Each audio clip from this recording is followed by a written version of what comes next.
Se o tema que vocês gostam é manhwas de mães, é isso que a gente vai ter aqui nesse canal. Então prepara o coração e fica até o final desse vídeo pra você sair daqui com 5 novas indicações. E aí, gente, tudo bem com vocês? Aqui é a Luana e hoje eu trouxe um vídeo que realmente eu gosto muito desse tema e eu acho que mais gente gosta, porque o último vídeo de Top 10 bombou com o tema mães. E hoje eu trouxe mais 5 histórias pra gente falar um pouco aqui sobre elas e se elas valem a pena ou se não. Tem uma história que há muito tempo eu tenho que comentar porque ela fez um sucessinho aí um tempo atrás e eu não falei dela, tava ocupada e eu não tinha terminado essa lista e eu prefiro trazer lista pra vocês e conseguir encontrar mais histórias com essa pegada de mãe. Na verdade eu já li várias outras, eu tava pensando em adicionar aqui, mas eu vou fazer mais vídeos futuramente se vocês gostarem desse. Então deixa um like nesse vídeo, compartilha com algum amigo que gosta desse tema pra que ele chegue a mais pessoas e que tenha mais visualizações e assim eu sei que vocês vão gostar de outros manhwas com mães pra mim trazer aqui pro canal. Mas sem delongas, vamos pra essa lista. Começando com Vou Criá-lo Bem Nessa Vida, Sua Majestade. Diferente de muitas histórias que eu li, essa tem um tema diferente e é bem abordado. A nossa protagonista, que é a Lisha, ela tem um filho que ela faz de tudo na primeira vida pra transformá-lo no imperador. Então ela faz intriga política, ela causa mortes, ela compra assassinatos, faz de tudo que ela pode pra eliminar todas as pessoas do caminho do filho dela pra colocá-lo no trono. Quando ela consegue isso, matando o imperador, e ela vai até seu filho, ela vê que ele está morrendo por um veneno que ele próprio tomou. E ele diz que ele nunca foi feliz durante toda a vida dele e ele não queria o destino do imperador pra ele. Ele morre, a Elisha recebe uma segunda chance, ela volta no tempo e ela vê o filho dela ali novamente, vivo e bem. E dessa vez, ela vai fazer tudo o que ele quiser, independente das vontades dela de transformá-lo em imperador. Ela vai protegê-lo, vai cuidar dele e também eu acho que vai chegar um enteado dela ali, que vai fazer amizade com o filho dela, ela também vai dar atenção pra ele. É uma relação muito de arrependimento, como eu vou fazer tudo certo dessa vez. Olha, eu coloco um pouco de razão na Elisha de tentar a todo custo transformar o seu filho na primeira vida em imperador. Muitas vezes, esse é o caminho que as esposas precisam tomar. Ou elas colocam seus filhos no trono pra se transformarem na rainha viúva, na imperatriz viúva. Tem um nome específico pra isso. Porque antigamente, em culturas, quando o imperador morria, todas as suas esposas morriam com ele, porque significa que elas estão indo servi-lo na próxima vida. Então, muitas vezes elas eram até mesmo enterradas com o imperador. Mesmo que as histórias, né, esses bonitinhas aqui não relatem, se você for pesquisar, existem algumas culturas que funcionavam assim. Então eu vejo nela uma certa razão de tentar colocar o filho dela no poder, até mesmo para que o filho dela não morra, não seja assassinado. Porque se existe uma luta pelo trono, você acha que as outras pessoas não vão tentar matá-lo? Então é uma briga. E eles estavam se defendendo, mas não era isso que o filho dela queria. E nessa vida ela vai tentar protegê-lo, fazendo com que ele seja feliz, mesmo que isso não signifique colocá-lo no trono. Como ela vai fazer esse jogo de cintura? Só lendo pra saber mesmo, né? O segundo manhwa é esse que eu precisava comentar, que é This Baby Isn't Yours. No caso, esse bebê não é seu. A última vez que eu fui ver, estavam com uns 30 capítulos traduzidos. Fez um certo sucesso no TikTok. Eu descobri essa história por lá. E uma skill famosa também vem traduzindo ele. Kalia e Simon eram muito amigos e por um deslize de uma noite, né, da parte da Kalia, eles acabam dormindo juntos e a Kalia acaba engravidando. Mas ela não sabe, ou pelo menos nunca se tocou, que o Simon sempre foi apaixonado por ela. E ela tem na cabeça dela que se ela contar sobre o bebê, ela vai ter que abortá-lo. Por quê? Porque o Simon sempre disse que ele nunca queria ser pai, ele nunca queria ter um filho. Mas eu acho que isso deriva, né, esse falar dele, porque a Kalia, ela é uma guerreira, ela é uma cavaleira. E como ela treina demais,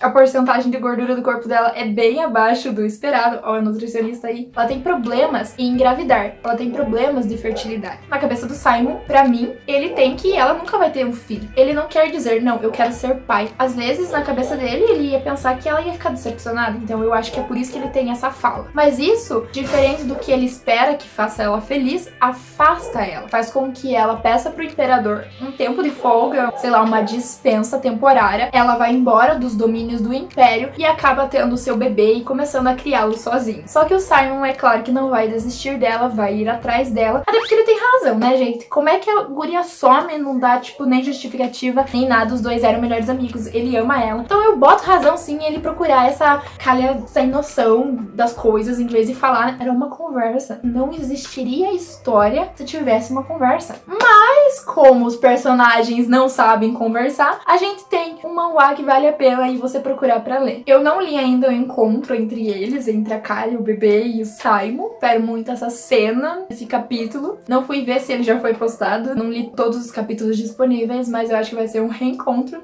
Prato cheio aí pra quem gosta desse tema. E sei lá, gente, dá uma adrenalina esse tipo de história, porque você quer ler, você quer saber, você vai lendo, acabou os capítulos disponíveis e a sua ansiedade que lute, querida. O terceiro manhwa, eu acho que ele tem um problema, e ele se chama Sierra. Ele tem uns 20 e poucos capítulos traduzidos, e o maior problema dele, eu acho que por se tratar de uma história grande, que tem vários capítulos, o conflito já se resolve dentro dos 20 primeiros, o que eu acho desconfortável, porque eu vou continuar lendo essa história. Por quê? Eu não me apeguei muito aos personagens. Pode ser que você tenha uma certa dificuldade de continuar lendo. O conflito gira em torno da nossa protagonista voltando no tempo. Na sua primeira tentativa, ela acaba tendo que se casar com outra pessoa. O nosso protagonista, que era um possível herdeiro do trono, mas que não iria ser o imperador, se revolta com isso, acaba usurpando o trono para possuir a Sierra. Isso traz inúmeros problemas pro império, causa muitas mortes e a Sierra acaba por pedir uma nova chance. Ela volta no tempo e ela está decidida a fugir daquele lugar, porque ela sabe que o homem que ela ama não fará nada se ela simplesmente ir embora. E ela está grávida. Mas dessa vez, ela terá o seu bebê e cuidará dele. E,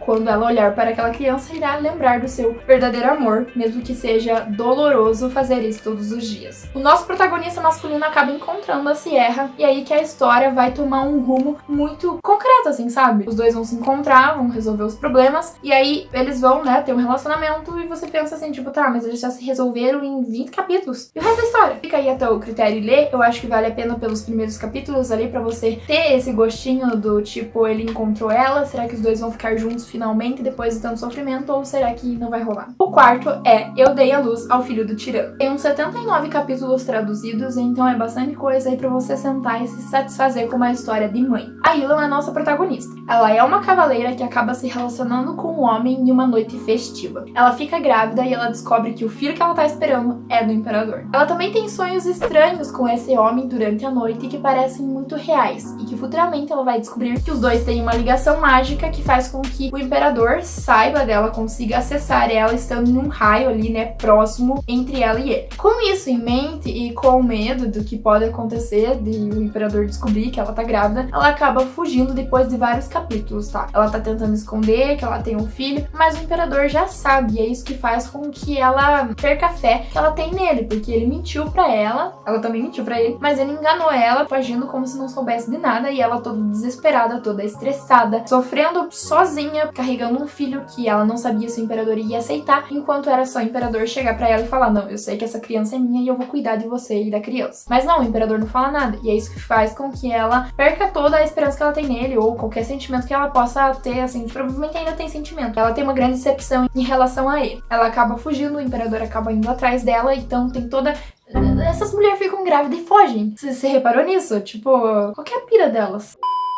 Ela é caçada e aí vai desenvolver, toda uma relação entre eles que também vai ter que beirar o perdão, já que ele, não foi sincero com ela também não foi com ele, Então, passo pano pra ela porque, afinal de contas, ela tava muito preocupada com a criança que ela tava carregando e que poderia sofrer todas aquelas consequências da batalha pelo trono futuramente, linha de sucessão e afins. Guts of the Glass House ficou aqui como última indicação desse vídeo pra vocês. E aqui nesse manhwa vai caber muito a vocês decidirem se perdoam o protagonista masculino ou se não, porque aqui ele tem culpa no cartório. Diferente de muitas histórias, aqui o protagonista masculino não tem uma justificativa muito plausível. Em outras histórias existe muito o desentendimento. Por exemplo, no caso de Shadow Queen. Por que o imperador fez aquilo com a Helena? Por que ele a tratou friamente? Era porque realmente ele não a amava e que ele era uma pessoa ruim? Quando eu falei da novel, eu revelei pra vocês a verdade. Vai estar aqui nos cards, se você ainda não assistiu, assista, mas que era um mal entendido. Mas nesse manhwa que eu estou indicando agora pra vocês, vai caber muito a índole de vocês, se vocês vão gostar do que aconteceu, se vocês vão conseguir perdoar esse personagem pra seguir em frente na trama. Reina é a nossa protagonista. E aqui é bem complicado porque ela é da alta nobreza, ela se casa com um homem poderoso, mas nenhuma pessoa daquela casa dá importância pra ela. Ela vai se transformar numa espécie de fantasma naquele lugar. O seu próprio filho é tirado dela pelo pelo marido. É uma história muito complicada que às vezes eu me pergunto se realmente vou perdoar aquele homem, porque, gente, tirar a criança dela, ela sofria, ela tava entrando em depressão, ela acaba perdendo a sua vida, mas ela recebe uma segunda chance e volta no tempo. E aqui que tá o ponto muito interessante. Não sei se trata de um spoiler ou se trata de uma teoria minha, mas esse foi o filho dela que voltou no tempo. E o filho dela, você vai descobrir à medida que você ler a história, que é muito poderoso. E eu acho que ele vai ver todo o sofrimento que o pai dela causou pra mãe e vai querer voltar no tempo, porque ele nunca teve aquele carinho, nunca teve o contato com a mãe. Eu acho que isso influenciou muito a ele querer voltar no tempo. Ele volta, né? A criança volta também. Ela, né, decide cuidar do filho e que vai dar amor pra ele, porque ela tem trauma, gente. Ela tem muitos traumas que fazem com que ela não consiga nem encostar no bebê, porque ela acha que ela é suja, que acha que ela é errada. E isso é um bloqueio muito grande pra ela cuidar do filho dela. Uma história muito boa, muito profunda. Se você ainda não conhecia, vá ler ela. À medida que ela vai quebrando todos esses maus tratos que ela teve durante sua vida, ela consegue cuidar do bebê, ela consegue tocá-lo. É muito duro quando você lê a parte que ela não quer tocar no bebê, enquanto todo mundo tá pensando que é porque ela é uma mãe, ela se acha suja. Mas dessa vez ela vai quebrar todos esses medos que ela tem e vai cuidar do filho dela. E ela também vai se aproximar do marido e vai acontecer várias outras coisas, mas a grande questão é, você perdoaria ou você não perdoaria o que o Duque fez com ela na primeira vida? Então foi isso, gente. Eu espero que vocês tenham gostado desses 5 manhwas de mães aí com o tema, anotado alguma história, ido procurar elas, e eu vejo vocês pro próximo vídeo. Então eu